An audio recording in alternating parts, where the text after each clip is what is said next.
Back to you, Mike. All right, Casa, some zone defense there from the Bucks on that first possession. Celtics scored easily. Portis left open. Nice ball fake, but comes up short on the shot. We talk about defending the three, Mike, and when you say 16 attempts is too many. If you're going to defend a three, that means to limit attempts. It makes you can't really control after that ball goes up. 16 attempts is way too many for the Bucks to give up to the Celtics in the first. White foul by Portis, and Derek White will shoot first foul on Bobby Portis. Amias Queta has checked in for the... To me, Mike, about Giannis being on the bench after playing all 12 of the first is Al Horford. In 17 years now, he just played the entire first quarter. So is Joe Mazzulla going to match Giannis's and Al Horford's minutes all night? That's interesting. Well, you can do it early on, maybe set the tone, because I think if you get to that fourth quarter, you get late. Giannis versus Al Horford, if Al Horford has played 35, 37 minutes, I don't see that number getting that high. That's my point. Yeah, starting the game with that tone, I actually really like it. He's averaging 28 minutes a game. Season high is 34. Lillard to Portis. Opening minute here in the second quarter. 6-point lead for the Celtics. They've led by as many as 8. Bucks have yet to lead. Richard, good defense on Lillard. Blocked from behind by Queta. Queta has given Joe Mazzulla some really nice... Peyton not fouling, not reaching in, not doing something knowing he has help. Portis on the follow, couldn't get it to go. Green had to shoot it quick. Shot clock was winding down. Here's Tatum, guarded by Lopez out on the perimeter. Tatum gets away from Green, gets into the paint using his strength, and an offensive foul is going to be called. Okay, now, okay, that's fine, but all game long. All game long. Career. And another offensive foul. This one's going to go against Bobby Portis. And again, like I'm not cheering here one way or the other. I personally don't think that was a foul on Jason Tatum. His feet were, Green's feet weren't set, and he never pushed off. It was just body to body. Well, Portis picks up his second. Tatum leans in to try to draw the contact. Now he's looking at the official and shouldn't be looking at the official. He's jumping outside his motion. Yeah, that was a good no call. Lillard, jump shot, got it to go. Damian Lillard, double figures early, and it's a 4-point Celtic lead. Lillard on a really nice, as we said earlier, a really nice roll over the last 5 games. 25 or more in all of them. Tatum the switch, and bumped by Lopez, who knows it. Love from the outset of that tandem, it seems seamless between Lopez and Lillard. Well, Lopez knows that the better screen he sets, the more he will be open. Big men understand that. You set a screen, you'll be open for the pop. You set a good screen, you'll be open on the roll. Something good will happen, and Brook Lopez using that Stanford education and making sure he's setting quality screens. Well, we've reached the knockout round in the second annual Emirates NBA Cup. Wednesday night on ESPN and ESPN Deportes. We'll have one of the East quarterfinals. Knicks and the Hawks from New York. NBA Countdown tips off the coverage at 6:30. Tip off at about 7:10. A 6-point lead for the Celtics. Bucks also in the quarterfinal round. They'll play Orlando on Tuesday at home. Lillard launches. Lillard hits again. He's 5 of 8 from the field. 13 points in 11 minutes. Come on, it happens quick. And my goodness, that just right through the net. Tatum, oh, the crossover. You bring the big up in the pick and roll, because if you could split it or beat the big, there is zero help behind. Damian Lillard, Portis on the follow. With his first 2 points, but he has 9 rebounds already. A couple of them on just a couple of tips. As Tatum shot rattles in and out, Queta the offensive board. Puts it on the floor, drives on Lopez. That wasn't an easy pass. Ball knocked out of bounds. Still Celtic ball 70. The elevation, it's just impossible to stop. White catches back. Throws up an air ball. Hauser has it. Shot clock winding down. Tatum has to put it up. Comes up short. And Portis already in double figures on the boards. Lillard this time drives inside. Well defended by White. Lillard gets it back. Backs it back up and in. And a timeout called by Joe Mazzulla. Got to be be on the court together to put it together. And I think it's going to take some time, but as long as we're able to continue to win and grow through it, when it does connect, hopefully at the right time, it'll be the product that we want to give ourselves a chance to win, guys. Thank you, Cassidy. Bobby Portis giving him a chance for second shot opportunities. He's got 13 rebounds already. And this is not a great offensive rebounding team. I think that might be offensive rebound number 7. And I think Portis has 6 of them, as Hauser misfires on that one.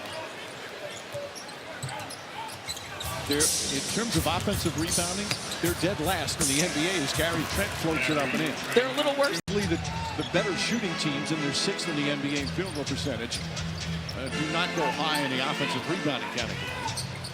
Just because not as many opportunities. Pritchard, the Hauser.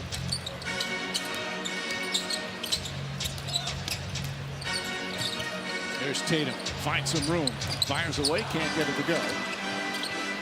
And this, if you're going to have a little bit of criticism, it's the Celtics. Right now, yes, they've hit some threes, they've missed some threes. You want them to touch the paint 1 or 2 more times. They had more points in the paint than the Bucks did in that first quarter. You want to have a good balance. Shot clock at 3.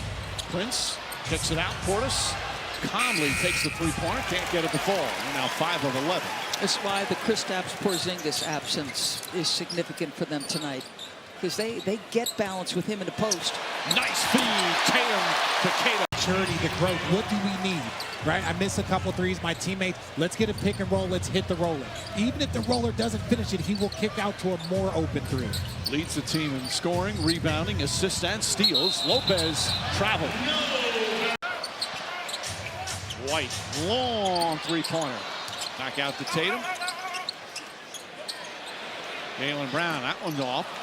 They've missed their last 9 from 3, but get another chance. And Tatum fouled by Middleton. First foul on Middleton, who's got 6 points in 25 of the 38 shots by Boston are from three-point range. They've taken 25 threes, and there's still 4.5 to go here in the second.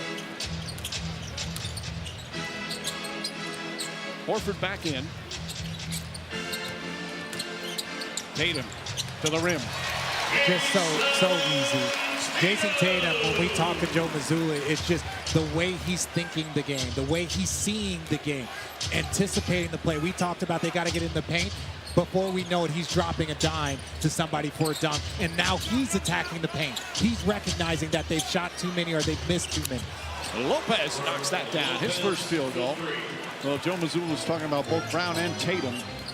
They're reading what the defense gives them so well. That's a huge step every year. Their ascension as complete players, both have found that makes them even more dangerous. And it's the thing that maybe is least appreciated about Jason Tatum is how many different ways he affects the game, and he prides himself on it.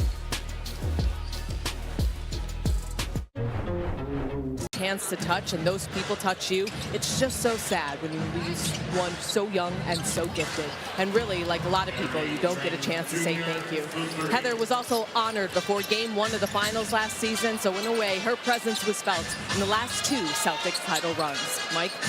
Well, Cassidy, for those of us who knew Heather, and you saw those shots of her with a big smile, that was her every day. We talk about Lopez, sunshine every day. That was Heather Walker and the imprint she had on this organization, and still does. As Tatum gets the rebound off the miss. 3 minutes left here, first half. Tatum lines that one up, can't get it to fall. And the Celtics have gone cold from 3. They started red hot. 0 for 12 in the second. Lillard drives high off the glass, and a 17-point first half for Lillard. He's just mixing his game right now. The ability to get the 3 off quick, but he has been so good on driving. And it's been a foul on Chris Middleton, but it's been unusual. The atmosphere. The atmosphere, yes. It's one of the really fun places. The fans are fabulous here, and just the electricity in the building, even in regular season. Is this your favorite place to call a game? Top, what do you think? It's hard to pick. It's hard to pick a favorite. Okay. I like to say one of the favorites. One of the favorites? Yeah. Well, all things NBA, one tap away. Get the latest scores. Follow your favorite team and players and go behind the scenes all in one place. Download the NBA app today, powered by Microsoft. See, if you mention what's your favorite when you go in other arenas, they say very mean things to you. And your partner is a nudge. I'm going to call you a nudge because I'm on national television. There's two gardens, and the Celtics are so gradual. He's an instigator. Yes, he is. It's exactly what he is. Thank you for noticing.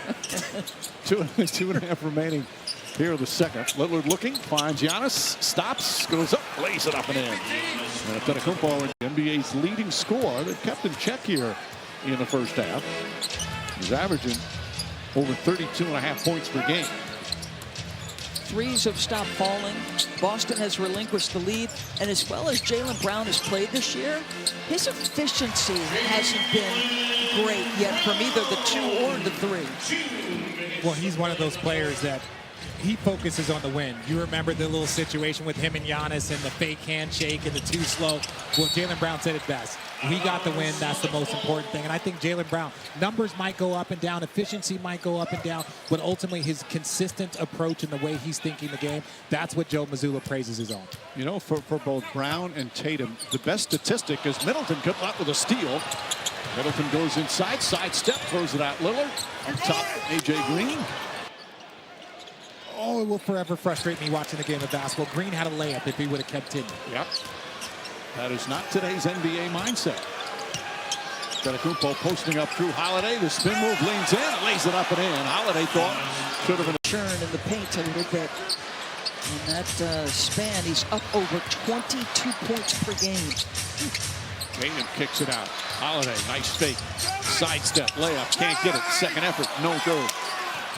And Lopez the rebound. And Drew Holiday wasn't asking for a charge. He was asking for 5 seconds.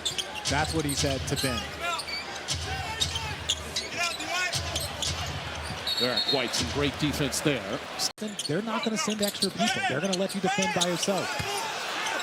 Antetokounmpo gathers using his strength, backs it home. He now has 14.